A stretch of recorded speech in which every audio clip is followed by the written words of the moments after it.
secret pour des relations saines.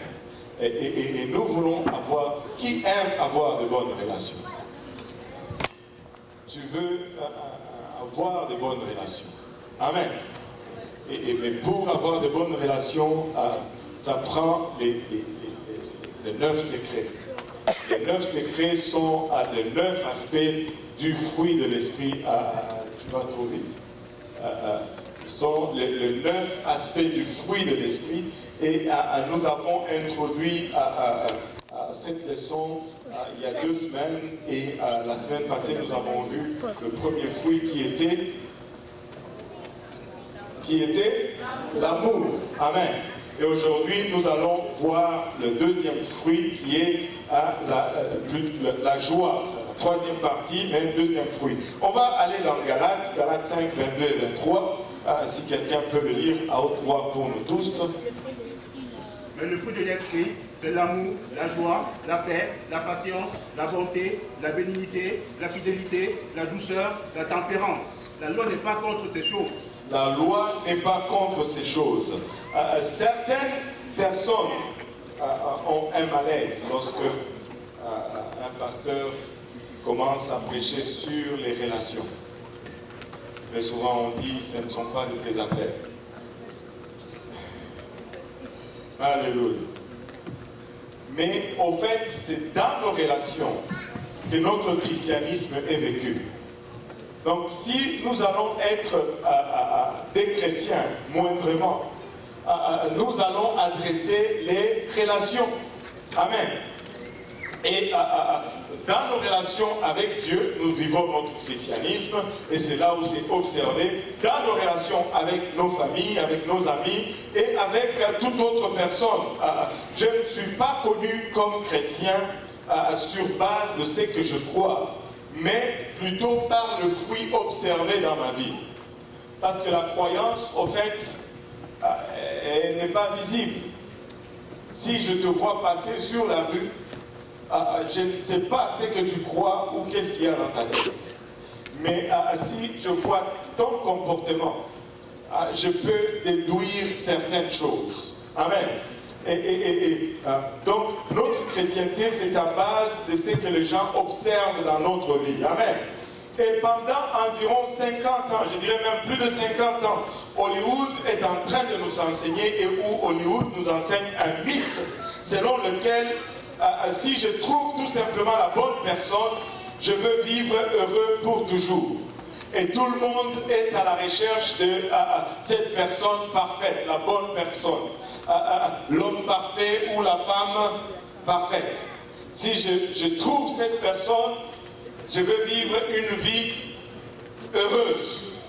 Et cela pour toujours. Amen. Vous avez peut-être, je ne sais pas, qui se sont mariés ici, dans l'église? Mais non. Je dis, qui ont célébré leur mariage dans cette église ici? Voilà. Bon, maintenant, on les voit, on va leur poser des questions.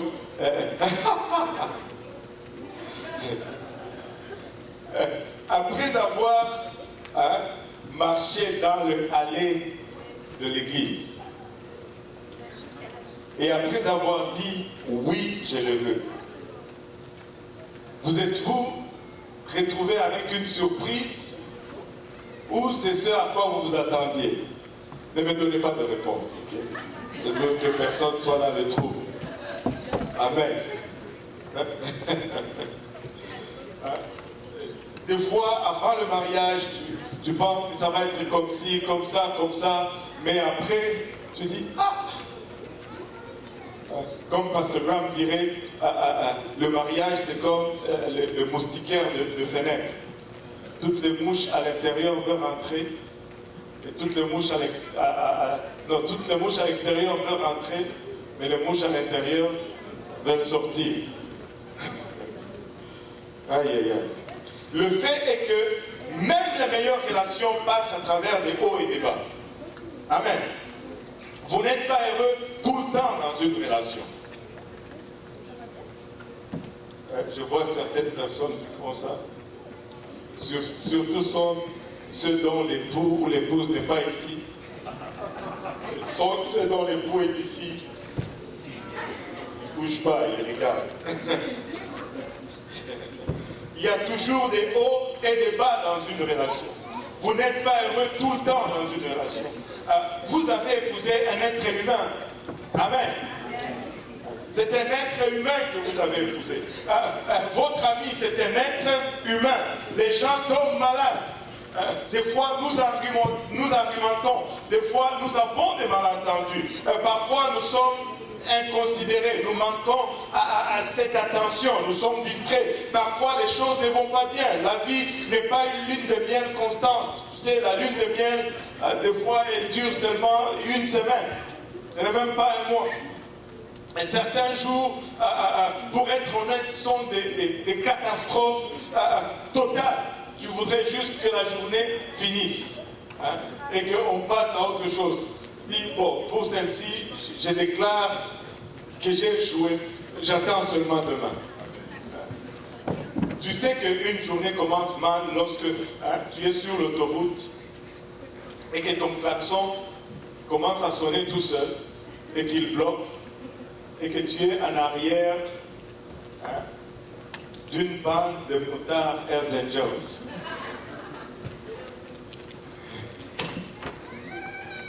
Tu veux l'arrêter et...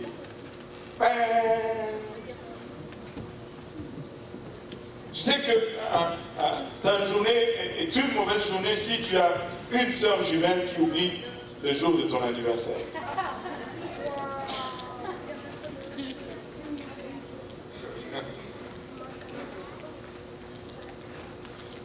Tu sais que c'est une journée mal partie lorsque ton gâteau d'anniversaire s'écroule sur le poids de tes bougies.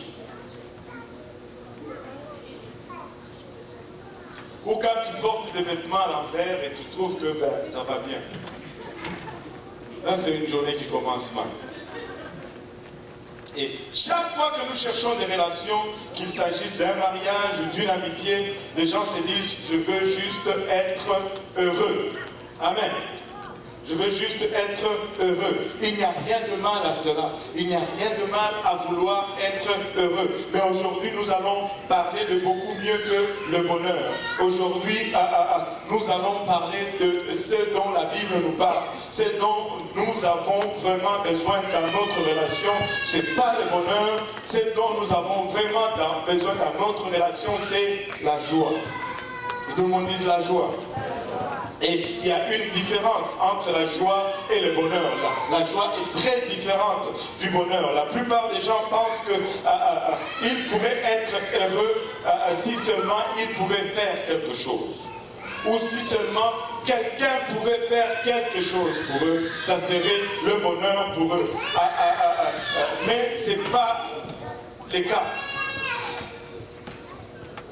Ça, c'est avoir ce que je peux qualifier une maladie de destination. Si seulement je fais ça, je vais être heureux. Ou si seulement la sœur Tilmé fait ça pour moi, je serai heureux. Ça, c'est une maladie de la destination. La vie n'est pas une destination. La vie, c'est un voyage. Et on n'arrive jamais. La vie n'est pas une destination. C'est pourquoi faire quelque chose ne te rend pas heureux. La vie, c'est un voyage. Tu n'arrêtes pas. L'herbe peut être plus verte dans la parcelle du voisin, mais si tu regardes bien, la facture d'eau y est aussi plus élevée. Parce que pour avoir une pelouse verte, ça prend beaucoup d'eau. Amen. Après que les gens aient vécu un changement drastique, ils ont quitté ou abandonné leur mariage, ils ont quitté un emploi qui était décent, qui était une bonne carrière. Des fois, les gens font des décisions drastiques comme ça. Ils ont déménagé à l'autre bout du pays, où ils ont construit une nouvelle maison, ou achètent une nouvelle voiture, ou obtiennent une excellente promotion. ils auront toujours à vivre avec eux-mêmes. Et après juste le moment de l'acquisition ou le moment de l'accomplissement de la chose, ben, le bonheur n'est plus là. Tu sais, une voiture apporte le bonheur seulement quand tu l'achètes. Une semaine après, ce n'est plus le bonheur. Ça devient une charge. Je vous le promets.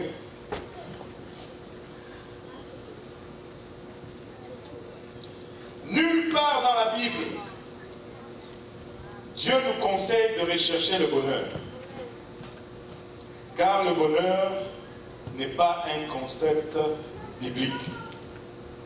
Le mot bonheur est utilisé 60 fois dans la Bible et ne signifie même pas ce que nous avons tendance à penser que cela signifie. Dans la Bible, être heureux ne veut pas dire avoir tout à ma façon, comme que je veux. Ça, ce n'est pas le bonheur. Dans la Bible, être heureux signifie tout simplement être béni ou avoir la faveur de Dieu. Dans la Bible, être heureux, ce n'est pas acheter une nouvelle voiture. Ou si vous dites qu'il n'y avait pas de voiture, acheter un nouveau âne, quelque chose comme ça, un S. Non, c'est être béni de Dieu ou être favorisé par Dieu. Le bonheur est extrêmement vulnérable. Parce que premièrement, il dépend de leur bonheur. Quand l'heure passe, le bon aussi passe. Le bonheur est extrêmement vulnérable. Le bonheur qui dépend des gens est incertain parce que les gens nous déçoivent. Ils vont te rendre heureux aujourd'hui, mais demain, ils vont faillir. Peut-être involontairement, peut-être volontairement, mais ce sont des humains. Amen. Alléluia. Et le bonheur qui dépend, qui est centré plutôt sur les biens, est incertain, car le bien matériel se détériore et dépérisse.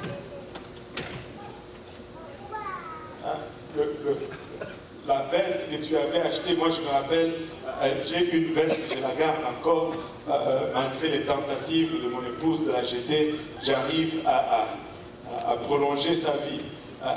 J'aime beaucoup cette veste en hiver. C'est de la laine, c'est une couleur un peu, je ne sais pas, beige, jaunâtre. Je l'ai tellement portée. L'intérieur est usé, mais ça garde au chaud. Et j'aime mettre dedans, je trouve ça confortable. Et je me rappelle un jour, j'étais à l'aéroport, après m'être revêtu et puis passer le bip bip, j'étais de l'autre côté, j'essayais de remettre, parce que j'essayais de remettre rapidement en mettant les souliers, et mon bras est allé dans le trou du doublure, et j'essayais de sortir la main du manche, je n'arrivais pas, j'ai dit, oh, qu'est-ce qui se passe? Et là, je regarde autour, si quelqu'un me regardait, et j'ai fait semblant, j'ai sorti tranquillement,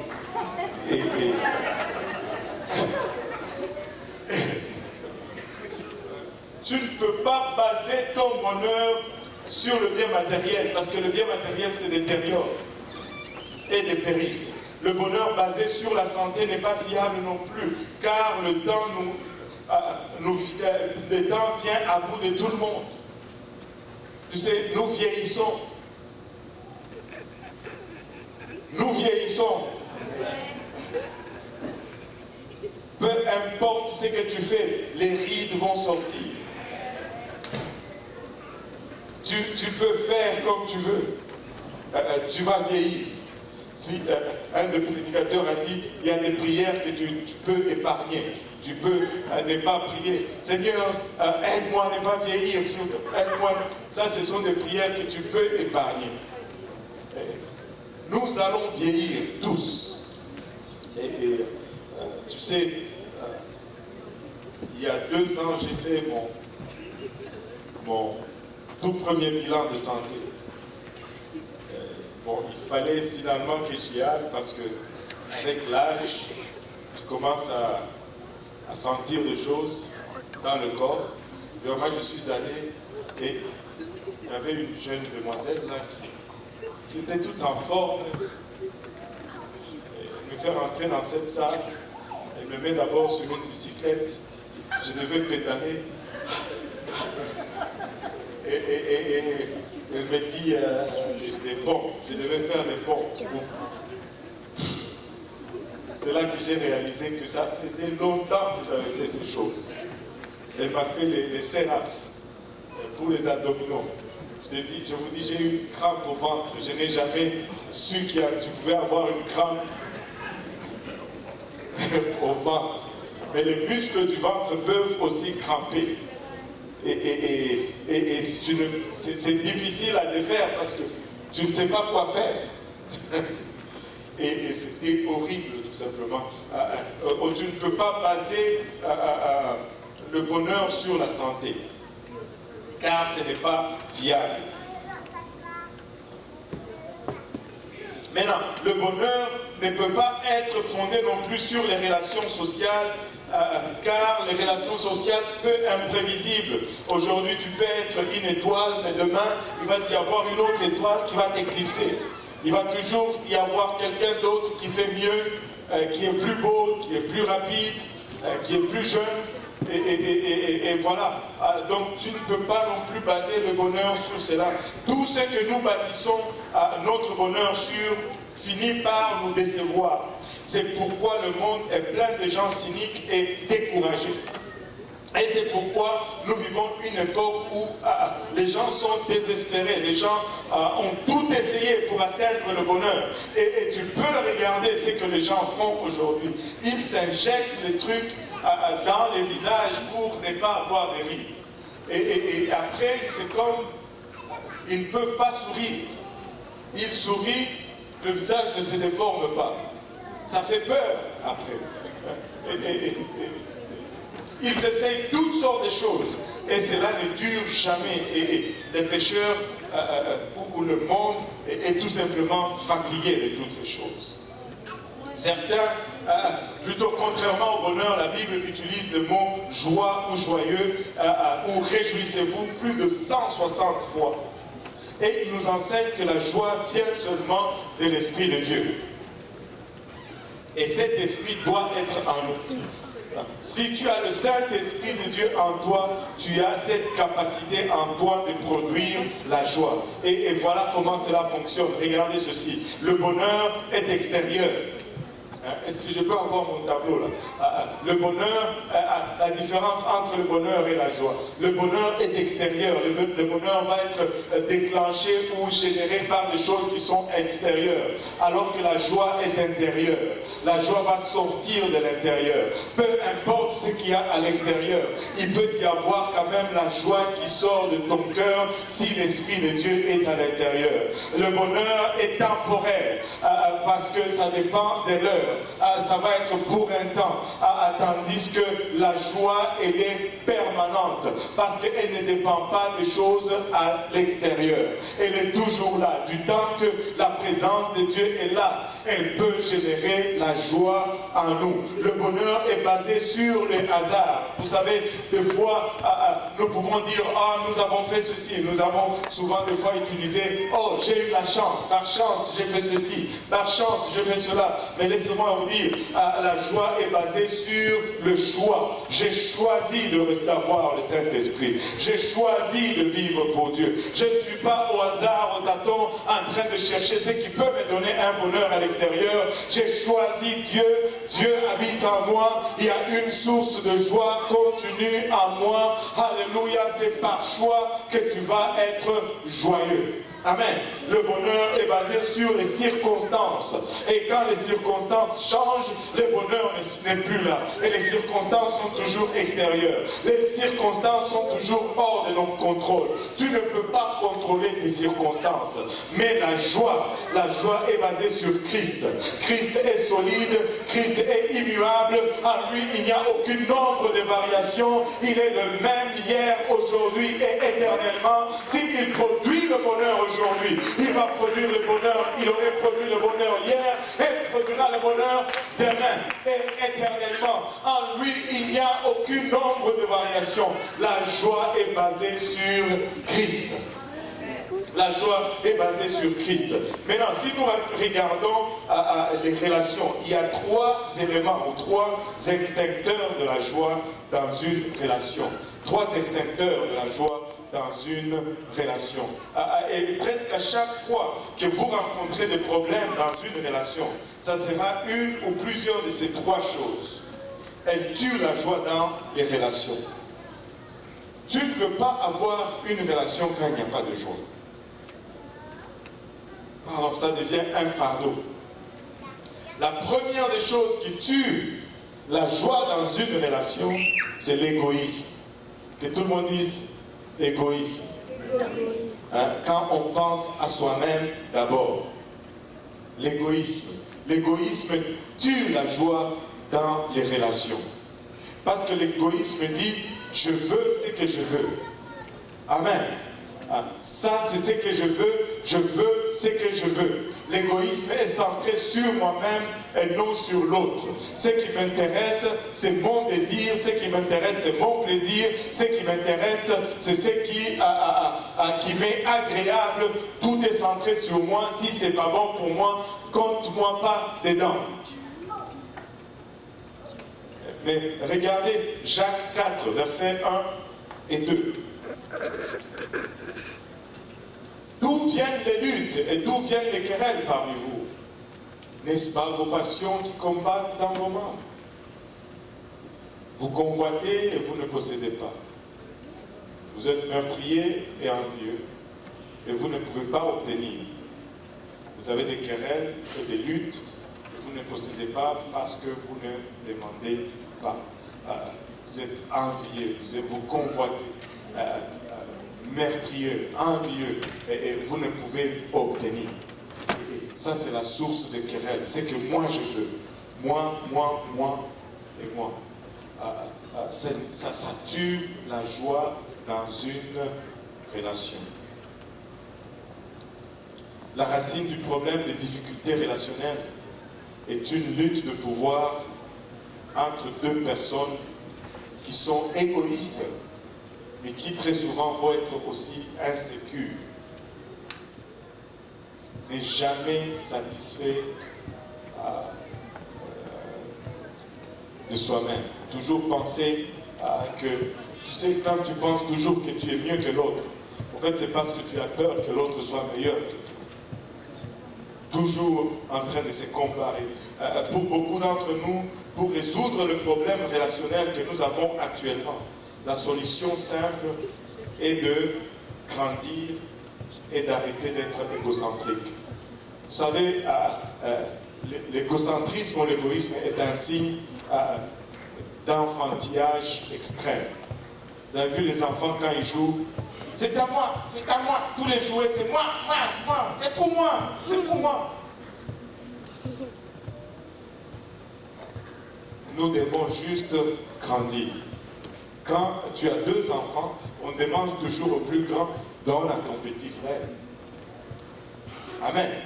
Parce qu'on s'attend à ce que soit mature. Laisse ton petit frère. Alléluia. Nous devons grandir. Amen. Si tu es toujours moi, mais moi, les autres, moi, écoutez, ne vous comparez pas. Parce que c'est beau de voir ce que quelqu'un a ou ce que quelqu'un reçoit. Mais tu sais, vous savez, les gens reçoivent, parce que Dieu est juste et équitable. Et les gens vont recevoir toujours selon leurs besoins et leurs problèmes. Tu vois, si tu veux recevoir comme l'autre, est-ce que tu veux aussi prendre les problèmes de l'autre? Tu vas dire, non, je ne veux pas ces problèmes. Il faut qu'on grandisse. Regardez, Jacques 3,16 nous dit, car là où il y a un zèle amer, un esprit de dispute, il y a du désordre et toutes sortes de mauvaises actions. Amen. Et nous ne voulons pas cela. En d'autres termes, vous ne pouvez pas être joyeux et jaloux en même temps.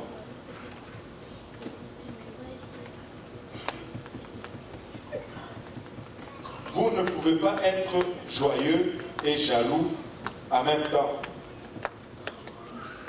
L'égoïsme porte atteinte aux relations. Donc, arrêtez de penser à vous-même. Commencez à penser aux autres. Alléluia. Un silence terrible ici. Je ne sais pas si c'est parce qu'on ne comprend pas ou c'est peut-être parce qu'on comprend trop bien. Alléluia. En tout cas, ce soit l'un ou l'autre. Nous allons grandir. Amen. Nous allons arrêter de penser à nous-mêmes. Nous allons arrêter d'être égoïstes. Deuxième chose, deuxième tueur ou extincteur de joie dans une relation, c'est la rancœur. La rancœur.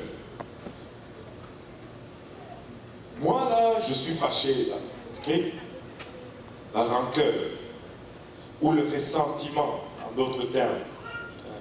Et le ressentiment nous dit, je ne te pardonne pas. Tu m'avais offensé il y a 150 ans, mais je ne te pardonne pas. En fait, je ne me rappelle même pas qu'est-ce qu'était l'offense, mais je me rappelle que tu m'avais offensé.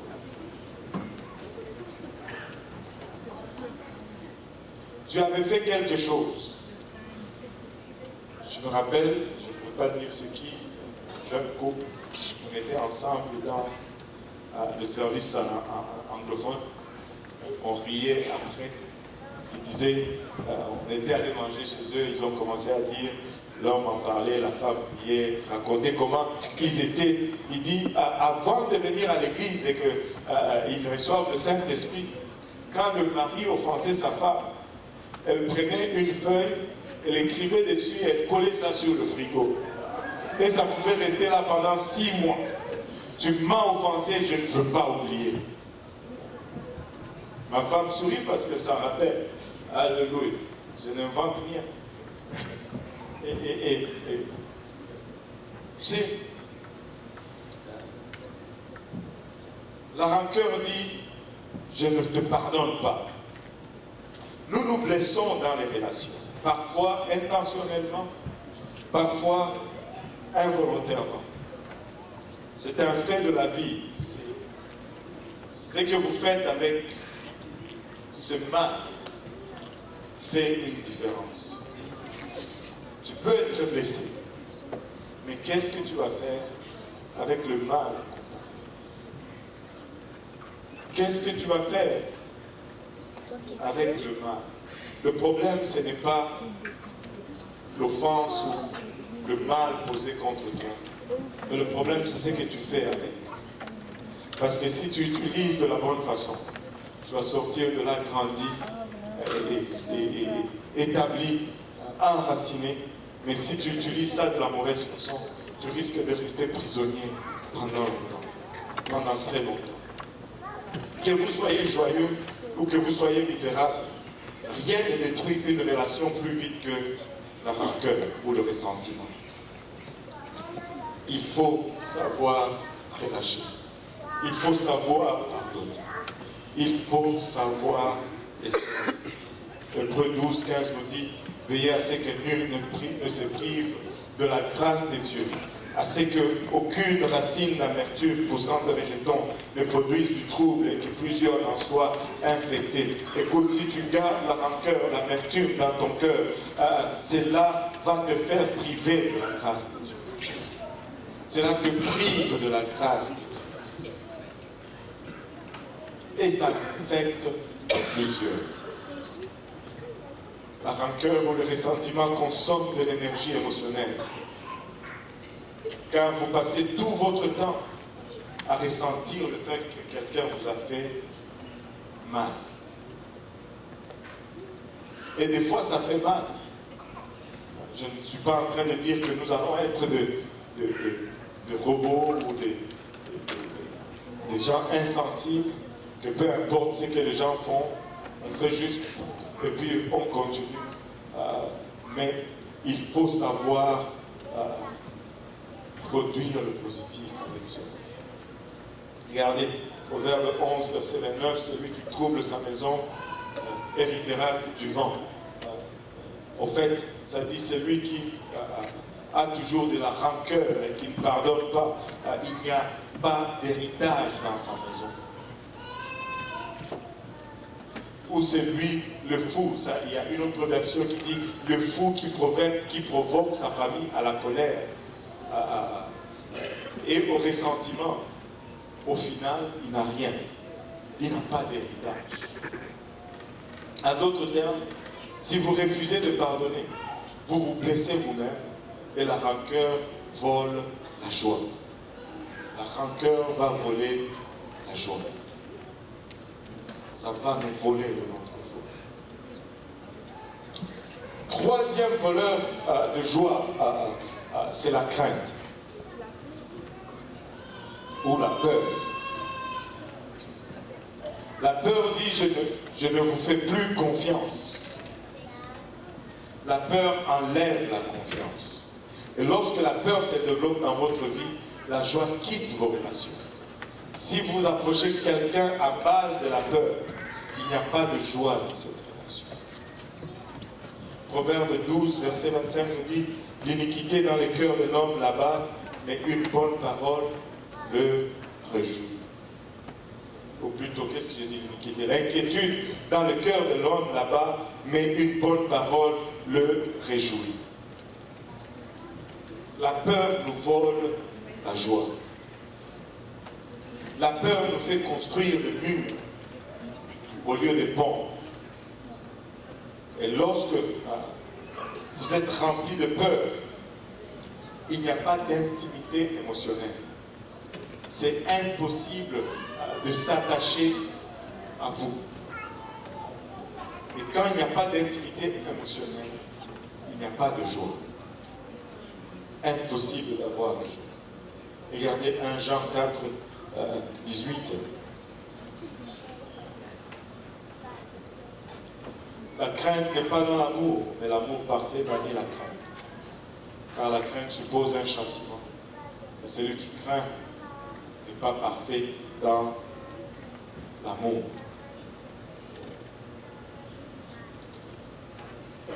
Les peureux ne peuvent pas donner l'amour, mais ne peuvent pas recevoir l'amour. Car ils ont toujours peur d'être blessés à nouveau. Et très souvent, c'est ce que le diable va faire dans nos vies. Et c'est la raison pourquoi le diable nous blesse. Il nous blesse pour que nous ne puissions pas aimer. Il nous blesse pour que nous puissions nous refermer sur lui. Si les blessures ne nous causaient pas à nous refermer sur nous-mêmes, le diable n'allait pas les utiliser. C'est quand tu es blessé et que tu restes sur ta blessure, tu es incapable d'aimer. Tu es incapable d'aimer.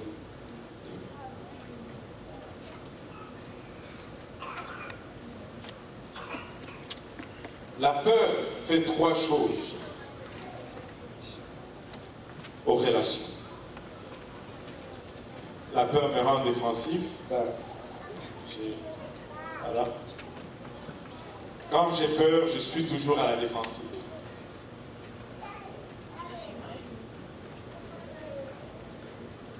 Je suis toujours prêt à me défendre.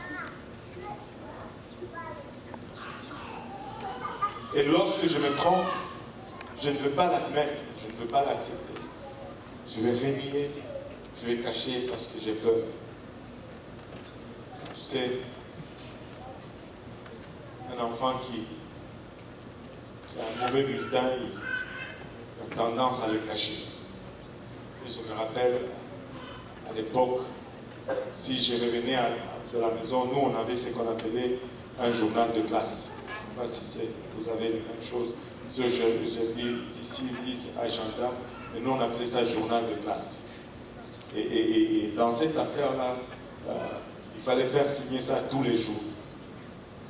Et quand tu ne faisais pas bien, ton prof écrivait là-dedans, et il écrivait toujours au crayon rouge. Et toi, tu devais toujours écrire là-dedans au crayon bleu. C'était fait exprès. Et quand tu as quelque chose, bizarrement, tu oubliais de faire signer le journal. Et tu allais dormir très tôt. Tu avais mal au ventre. Et là, tu vas dans le lit, tu tournes, tu sais, le sommeil n'est pas là, mais tu fais semblant. Kausi, papa est rentré. Parce que tu sais que tu as quelque chose de mauvais dans le journal de classe. Qui a fait ces choses-là? Bon, soyons honnêtes.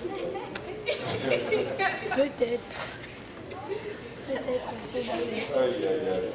Sûrement. Bon, on doit revoir ça à la maison. Ça, c'est la peur nous amène à être défensifs. La peur nous rend distants. Tu ne vas pas partager tes vrais sentiments. La peur te fait éloigner quelqu'un. Quand tu as peur de quelqu'un, tu ne partages pas vraiment tes vrais sentiments. Tu prends une distance avec la personne.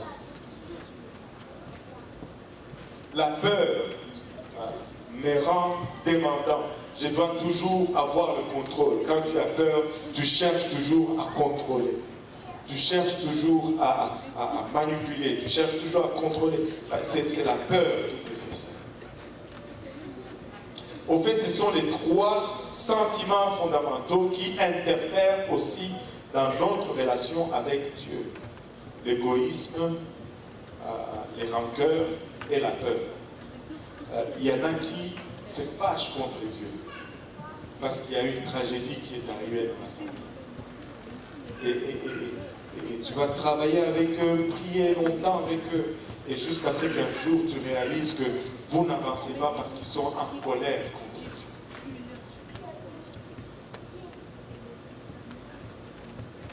La plupart des gens essayent de faire quelque chose pour avoir le bonheur dans une relation troublée, mais c'est seulement une solution temporaire.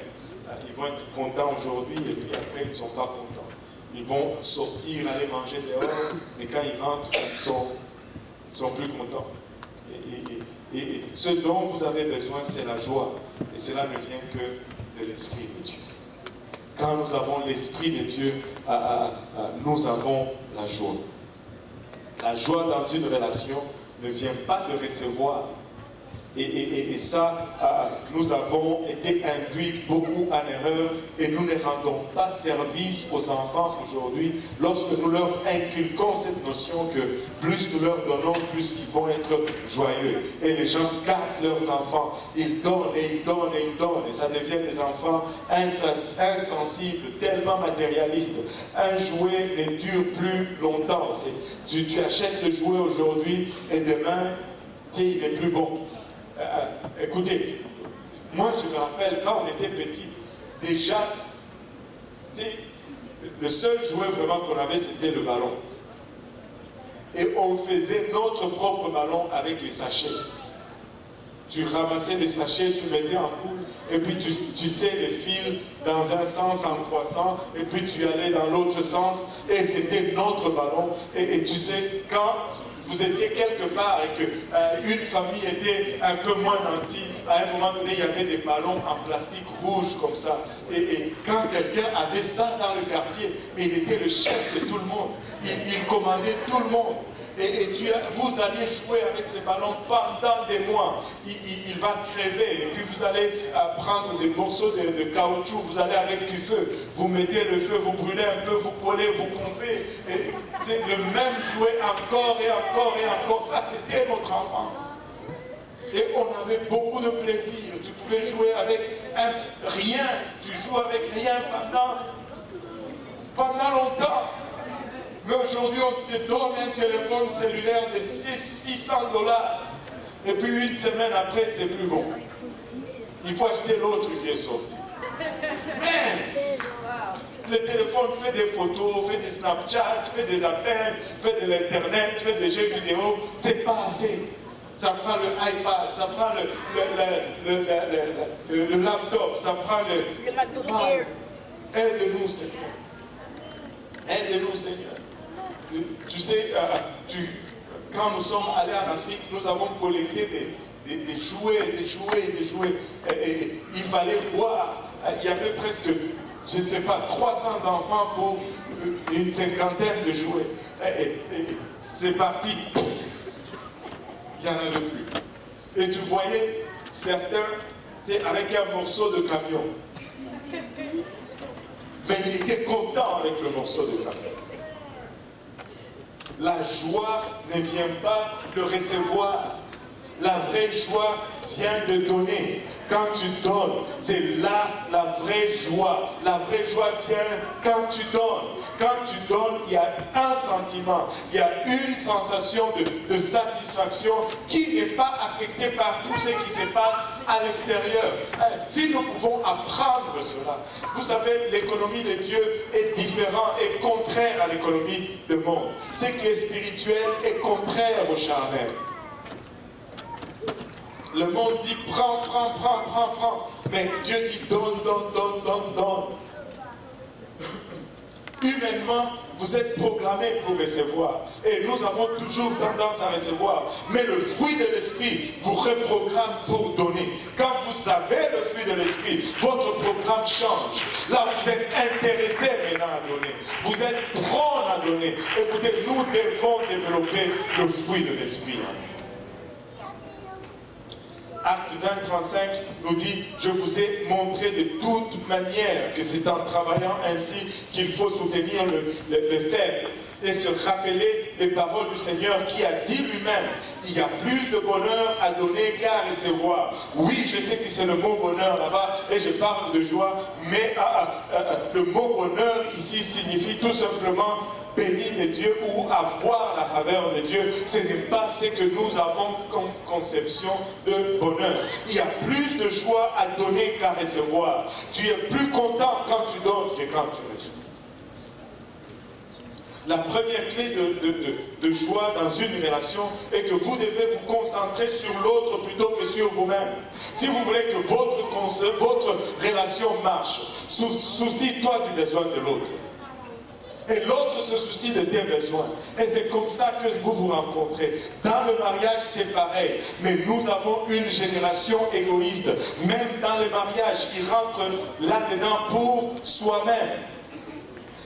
On ne rentre plus dans le mariage pour l'autre. On voit d'abord, qu'est-ce que je vais tirer de ce mariage? Qu'est-ce que ça va faire pour moi? Non, 1000 fois non. Qu'est-ce que je vais faire pour l'autre? Et l'autre dit, qu'est-ce que je vais faire pour toi? Et c'est là que ça fonctionne. C'est là que vous vous rencontrez à la bonne place.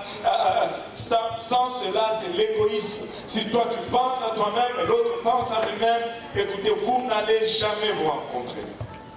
Vous n'allez jamais vous croiser. Vous n'allez jamais vous croiser. Pense à l'autre et l'autre pense à toi. Le problème est que, au fur et à mesure que les relations grandissent, après que vous les ayez établis, vous ne mettez plus l'accent sur la maintenance ou l'entretien de cette relation, comme vous l'avez fait pour démarrer cette relation. Tu sais, quand vous êtes fiancé, wow, tu fais tout pour que cette relation démarre. Mais après le mariage,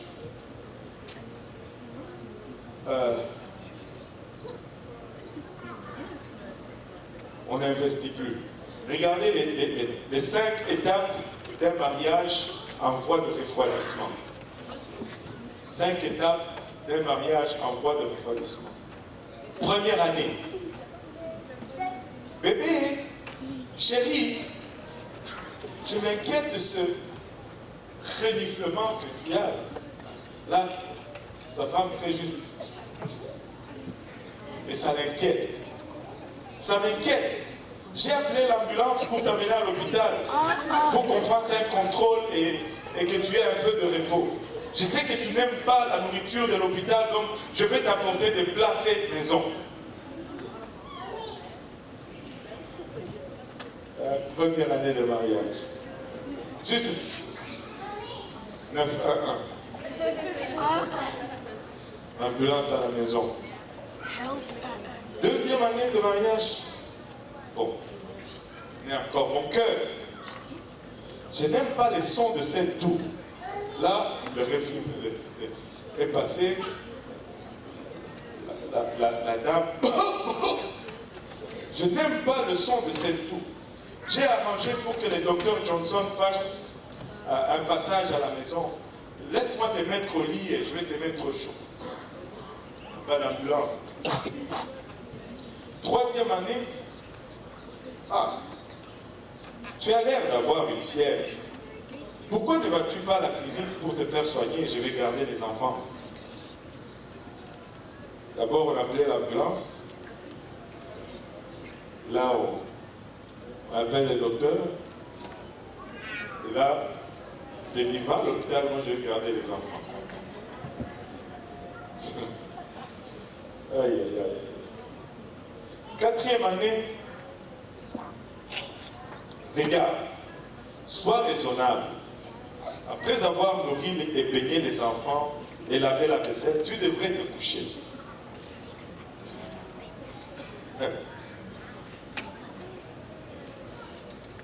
Ça change. 5e année. Pour l'amour du ciel, voudrais-tu arrêter de te plaindre? Là, tu sais que cette relation est en train de se refroidir. Un homme a dit que avant, quand je rentrais à la maison, ma femme m'apportait des pantoufles et mon chien aboyait. Mais maintenant, les chiens m'apportent des pantoufles.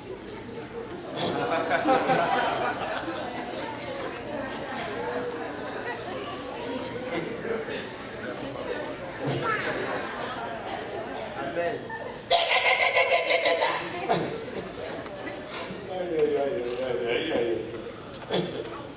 Les choses changent.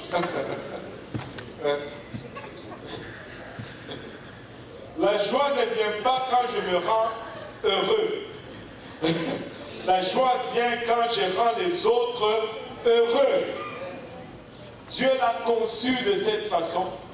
Tu ne peux pas te rendre heureux toi-même. Si tu veux être joyeux, il faut que tu rendes l'autre heureux. Allez l'essayer, vous allez le voir. Ça fonctionne. Ça fonctionne. Rends l'autre heureux. Tu verras, tu vas bien te sentir. Essayez-le pour une fois. Je vous en supplie, essayez-le pour une fois. S'il vous plaît, essayez-le juste une fois, vous allez voir. Ben, c'est rien à faire. Vous ne voulez pas l'essayer du tout. Ah, Seigneur, aide-nous. Faites un effort. Faites un effort. Un mythe populaire dit que lorsque j'aurai tous mes problèmes résolus dans cette relation, je serai heureux. Cela n'arrive jamais. La vie est tout simplement une série de problèmes. Après un problème, il y en a un autre. La question, ce n'est pas si tu vas avoir un problème, la question c'est quand tu vas avoir un problème. Si le seul moment où vous apprenez à avoir la joie dans vos relations, c'est lorsque vous avez résolu tous vos problèmes, alors vous n'arriverez jamais à avoir de la joie dans votre relation. Mr. Perfect n'existe pas. Et Miss Perfect n'existe pas non plus. Amen. Vous devez apprendre à avoir de la joie même au milieu de vos problèmes. Vous dites, oh, je suis épuisé, je n'ai plus rien à donner. J'ai tellement fait, je l'ai rendu tellement heureux, mais je n'ai pas pu trouver un peu de joie là-dedans. Vraiment? Si vraiment c'est cela le cas, vous avez alors besoin de Jésus-Christ sur une base quotidienne. Si vous avez une bonne dose de Jésus-Christ chaque jour, Ça va vous rafraîchir et vous allez pouvoir rendre encore un autre jour heureux, quelqu'un heureux. C'est pourquoi vous avez besoin de son pouvoir pour vous donner de la joie lorsque l'énergie humaine s'épuise. Si nous carburons sur notre énergie humaine, nous allons nous épuiser. Il y a des gens qui essayent de faire juste humainement, et ils essayent, à un moment donné, ils sont épuisés. Écoute, dépendons de Jésus-Christ. Écoutons Jésus-Christ. Amen. Philippiens 4:4 nous dit, réjouissez-vous toujours dans le Seigneur, je le répète, réjouissez-vous. Et comment est-il possible de toujours être joyeux? Comment est-ce que tu peux être en train de se réjouir tout le temps? Tu vas me dire, c'est impossible parce que ma vie est remplie de ceci et de cela. C'est impossible parce que dans ma vie, il y a telle difficulté ou telle autre difficulté. Mais regardez ceci, quand Paul a écrit cela, il était en prison. Il était prêt d'être exécuté. Ses jours étaient comptés. Mais il dit quand même, réjouissez-vous. Je vous dis toujours, réjouissez-vous. Alors que la mort l'attendait, il nous dit, réjouissez-vous. Si lui pouvait se réjouir dans une cellule et que ses jours étaient comptés, je vous dis, nous pouvons nous réjouir. Nous pouvons nous réjouir. Alléluia. Il écrivait à l'église de Philippins qui était l'épître de Philippiens, c'est vraiment l'épître de la joie. 19 fois dans le livre, dans l'épître aux Philippiens, il utilise le mot joie ou réjouissez-vous. Et si vous êtes déprimé, rentrez chez vous aujourd'hui et lisez le livre de Philippiens. Soulignez partout où il dit joie et voyez à quoi ça se rapporte. Et vous allez voir que vous avez tous les ingrédients pour avoir la joie. Vous allez voir des souffrances, vous allez voir des tribulations, des problèmes, des conflits qui produisent la joie. Réjouissez-vous. Regarde ton voisin qui lui réjouis-toi. Alléluia. Paul ne comptait pas sur ces circonstances pour lui apporter la joie. Il comptait sur le Saint-Esprit pour lui donner la joie. Paul ne regardait pas ces circonstances pour tirer un bonheur quelconque. Il avait la joie du Saint-Esprit déversée dans son cœur. Écoutez, la joie. L'Ancien Testament utilise plusieurs différents mots pour exprimer la joie et la réjouissance, qui est un aspect du fruit de l'Esprit. Regardez ces mots. Le premier mot, c'est simka, qui veut dire brillant ou étincelant. Nous devons être brillants ou étincelants. Cela ne veut pas dire que nous allons mettre une bonne couche d'huile pour réduire. Non, non. Cela veut dire tout simplement, nous allons être rayonnants de sourire. Si tu veux être brillant, tu souris. Amen. Si tu veux être terne, tu fronces. Ça, c'est terne. Mais si tu veux être brillant, regardez le frère qui brille.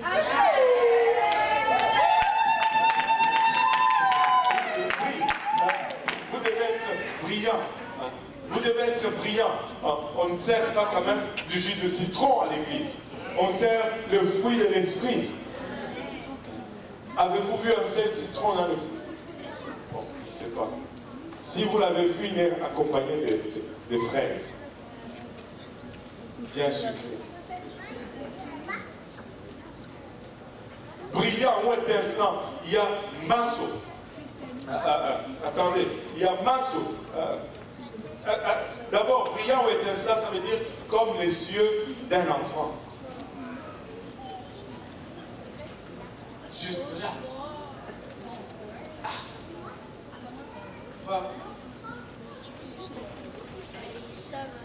On va un peu changer. Amen.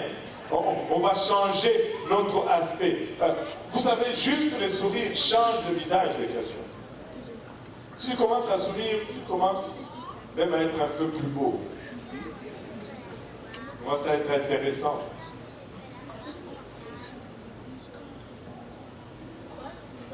Masso, ça veut dire sautant de joie, comme l'homme boiteux au temple. Quand on l'a guéri, il est devenu. Maintenant, tu as le sourire et tu sautes. Hein? Tu as le sourire et tu es là. là-bas. Vous voyez déjà, ça vous fait du bien, n'est-ce pas? Ça vous fait du bien.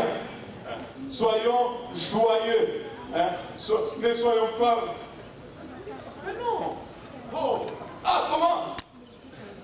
Soyez vivants. Soyez joyeux. Et on n'a qu'une seule vie à vivre.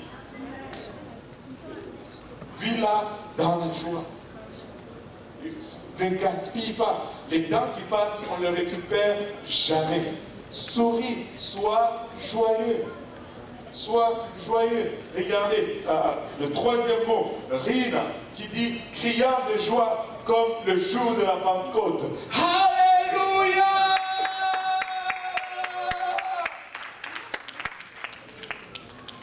Comme le jour de la Pentecôte. Et criant de joie. Yes! Yes! Yes! Yes! Yes! Criant de joie. Criant de joie. Soyez joyeux. Amen. Certains d'entre vous me regardent comme si c'est la première fois qu'ils voyaient quelqu'un faire ça. Vous n'avez aucune raison dans votre vie d'exprimer de la joie. Laissez-moi vous dire ceci. Écoutez, le Seigneur a effacé nos péchés. Yes! Yes! Yes!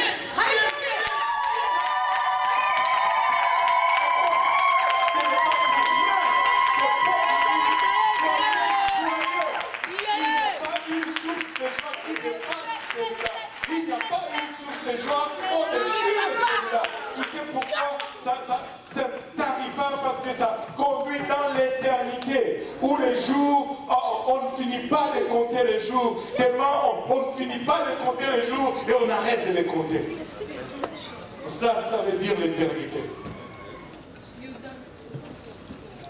Vous savez, vous pouvez être triste si vous voulez. Ce monde n'est pas mon demeure. Vous pouvez être déprimé si vous voulez. Moi, je suis juste de passage sur cette terre. Vous pouvez être amer ou... écoutez, peu importe combien mal ça devient ici, je vais partir. Je veux partir. Je suis un touriste. Avez-vous déjà vu un touriste qui n'aime pas la vie? Tu sais, il y a une différence quand tu es visiteur et quand tu vis là-bas. Partout où tu vas visiter, c'est toujours « Waouh, ici c'est bien !» Waouh, ici c'est bien. Tu vas visiter ici, waouh, ici c'est bien. Ce n'est jamais comme chez toi. Mais devine quoi? Ceux qui habitent là-bas et qui viennent aussi visiter ta ville, ils disent waouh, ici c'est bien. Donc la clé c'est d'être visiteur sur la terre. Il faut être de passage sur la terre. Il faut être touriste sur la terre. Il ne faut pas dresser sa tente et puis prendre résidence. Non! Notre résidence est céleste. Nous sommes ici de passage. Tout va bien. Ce n'est pas chez moi. Je suis juste en visite. Alléluia. Garde la joie. Sois joyeux. Je peux aider quelqu'un à être joyeux aujourd'hui. Il y a certains qui me donnent un défi terrible, mais je vais arriver à mettre un sourire sur le visage avant de finir le service. Là, j'y arrive déjà à moitié, vous voyez. Le deuxième mot, c'est guide. Les transports d'allégresse. Et ça vient de Dieu lui-même. Si Dieu a les transports d'allégresse, moi aussi, je voudrais juste... Tu sais, il y a ces moments où tu as juste un sursaut de joie. On dirait que c'est une explosion. Tu vois, des fois, il y a ces jets. Un jet d'air frais. Ou bien un jet d'un parfum. Ça te rafraîchit et puis ça laisse une bonne odeur. Des fois, il y a ces jets spirituels dans le cœur. Un moment de joie spirituelle. Des fois, tu ne sais même pas d'où ça vient. Tu es peut-être juste en train de chanter un cantique au Seigneur. Et juste le Seigneur te touche un peu et tu sens...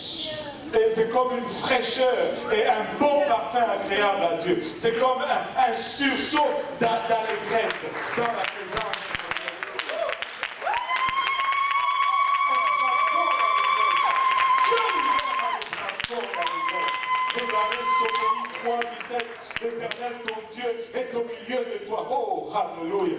au milieu de nous, peuple de Dieu, comme un héros qui sauve. Est-ce qu'il y en a qui sont sauvés ici?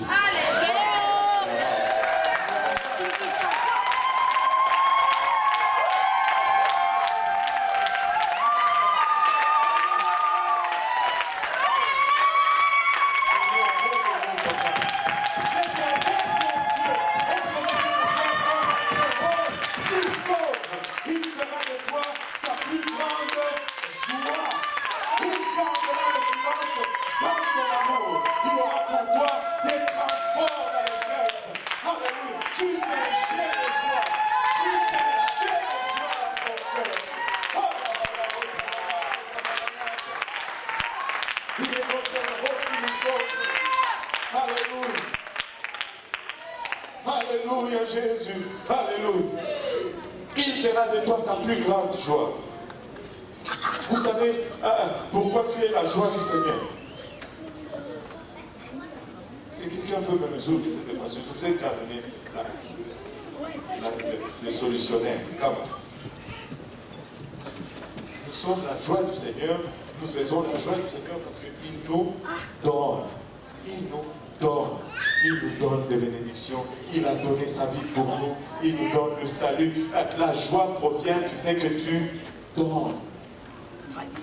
Et c'est pourquoi nous faisons la joie de l'Éternel, parce que nous sommes récipiendaires de sa grâce. Wow.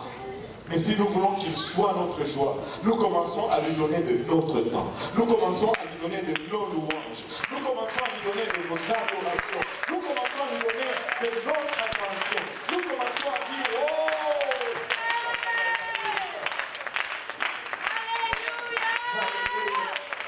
cette joie ne peut être tienne que par le pouvoir intérieur de l'Esprit de Dieu. C'est ce qu'on appelle le baptême du Saint-Esprit. Je ne sais pas si vous vous rappelez, mais moi je m'en rappelle. La première fois que tu reçois le Saint-Esprit, il n'y a rien de comparable.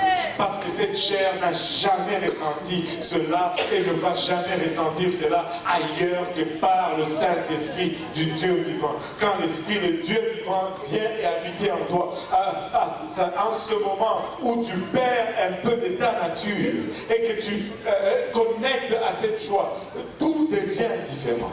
Tu aimes tout le monde. Tu pardonnes tout le monde. Tout est facile. C'est comme, waouh, tu regardes tout le monde dans l'église. Tous, ils ont des ailes et des auréoles. Ce sont tous des anges. Tous des anges. Et vous savez, ce n'est que notre perspective qui change. C'est notre perspective qui change. C'est la même église, les mêmes personnes, le même Dieu, la même parole, mais aujourd'hui tu ne vois plus les ailes en arrière des gens. Tu commences à voir des fourches et des corps. Ça dépend de ce que tu veux regarder. Ça dépend de ce que tu veux voir. Mais moi j'ai choisi de voir ce que Dieu est en train de faire. Alléluia. Psaume 16. On va arriver à conclusion. Psaume 16, verset 11. Tu me feras connaître les sentiers de la vie. Il y a d'abondantes joies dans ta face. Écoute, s'il te manque la joie, passe du temps dans la face du Seigneur. Cherche sa face au lieu de sa main. La Bible nous dit qu'il y a d'abondantes joies dans sa face, non dans sa main. Les gens cherchent la main de Dieu, cherchent la main de Dieu. Non, cherche la face de Dieu. C'est là qu'il y a de la joie. Il y a d'abondantes joies devant ta face, des délices éternelles à ta droite. Lorsque je n'ai pas de joie, c'est un avertissement que je n'ai pas la présence de Dieu dans ma vie. Lorsqu'il n'y a pas de joie,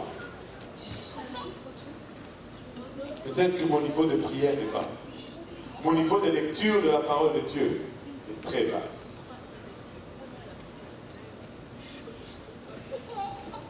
Jean 16, 24 nous dit, jusqu'à présent, vous n'avez rien demandé à mon nom. Waouh! Demandez et vous recevrez, afin que votre joie soit parfaite. Regarde, il dit, jusque-là, vous n'avez rien reçu, vous n'avez rien demandé à mon nom. Il dit, demandez et vous recevrez, afin que votre joie soit parfaite. Ça ne dit pas demande une maison. Si tu veux une joie parfaite, demande le Saint-Esprit. Demande le Saint-Esprit. Demandez et vous recevrez et votre joie sera parfaite. Tout ce que vous avez à faire pour recevoir le Saint-Esprit est de donner votre vie à Dieu. C'est ce qu'on appelle la repentance. Et ensuite, demander. Et si tu demandes, ce qu'on te donne, c'est un cadeau ou un don. Amen. Alléluia. Si tu te répands et que tu demandes, tu reçois le don du Saint-Esprit. La Bible dit, en se levant tous ensemble, la Bible dit que le fruit de l'Esprit est la joie. Cela signifie ceci. La joie n'est pas quelque chose que vous pouvez fabriquer, mais c'est un sous-produit naturel. Lorsque vous laissez vivre Jésus-Christ en vous et à travers vous. Lorsque Jésus vit à l'intérieur de vous et qu'il ressort, il ne faut pas qu'il reste prisonnier à l'intérieur. Il ne faut pas qu'il reste pris en otage à l'intérieur. Et que ceux qui sont dehors ne sont pas capables de le voir parce que tu sais, ton corps n'est pas transparent. Et Jésus veut un peu de lumière. Amen. Donc il faut les laisser sortir aussi à l'extérieur. Et quand il est en dedans et en dehors, ça produit l'aspect du fruit qu'on appelle la joie. Qui désire la joie ici? Si tu désires la joie, lève tes mains pour un moment. Laisse-toi aller dans le Saint-Esprit. Parle à ton Dieu.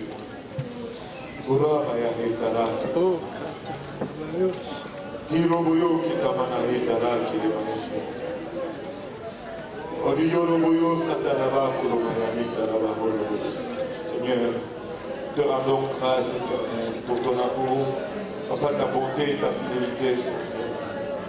Te rendons grâce éternelle,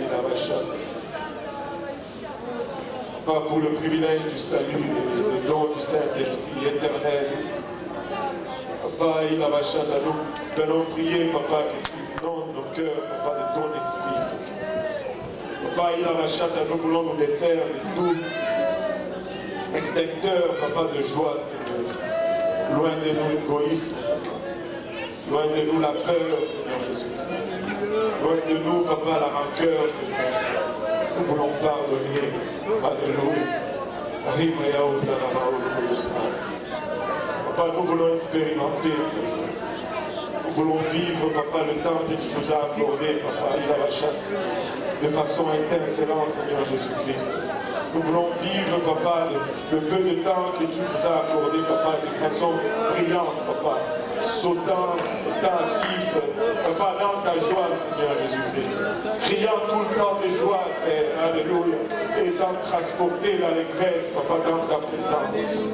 Seigneur, alléluia, sonne ton peuple aujourd'hui, sonne nos cœurs, Papa, et arrache de nous, Papa, toute amertume, Seigneur.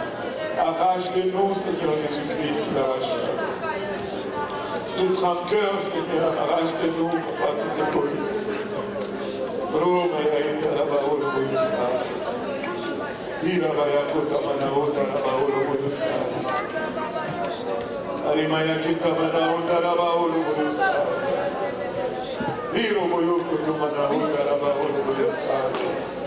Alléluia, sois loué, Seigneur.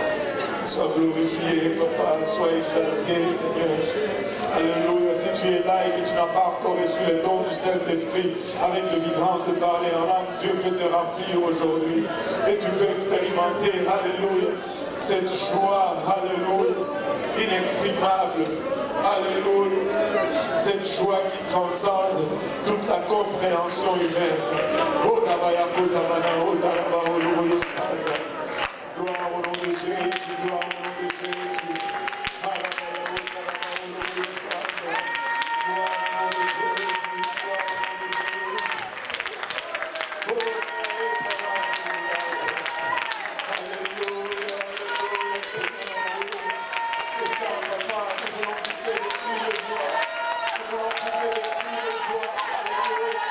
Nous voulons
Béni soit ton Saint-Nom, Seigneur.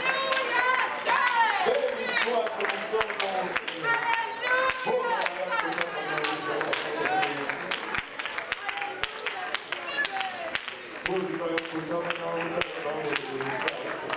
Alléluia. Alléluia, Seigneur. Alléluia. Gloire au nom de Jésus. Gloire au nom de Jésus. Je choisis la joie. Je choisis la joie. Alléluia.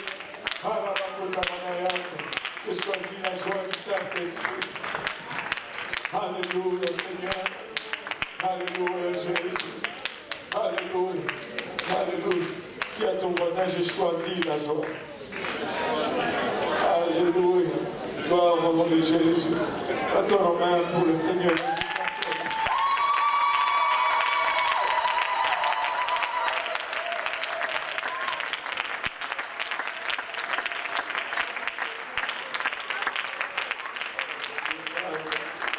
Alléluia. Alléluia, Seigneur. Alléluia, Jésus. Alléluia. Alléluia. Est-ce qu'il y a quelqu'un qui a la joie du Seigneur en ce lieu? Est-ce qu'il y a quelqu'un qui veut chanter le chant du Seigneur? Tu m'as sauvé, tu m'as sauvé, tu m'as sauvé, Jésus, tu m'as sauvé, tu m'as sauvé, alléluia, alléluia. Tu m'as sauvé, alléluia, alléluia. Tu donnes la joie.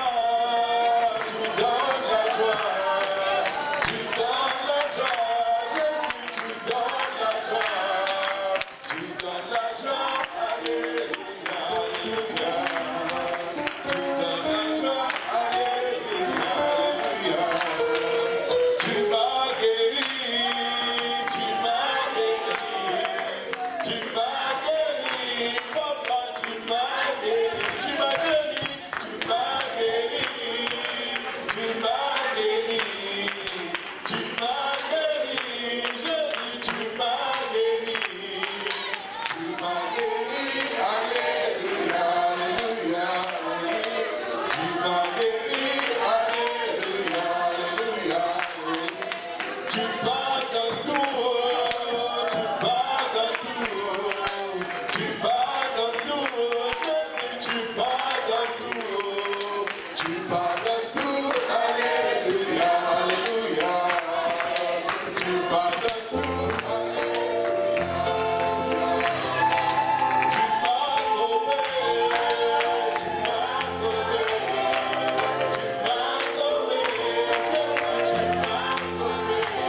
remplissez-vous. Amen.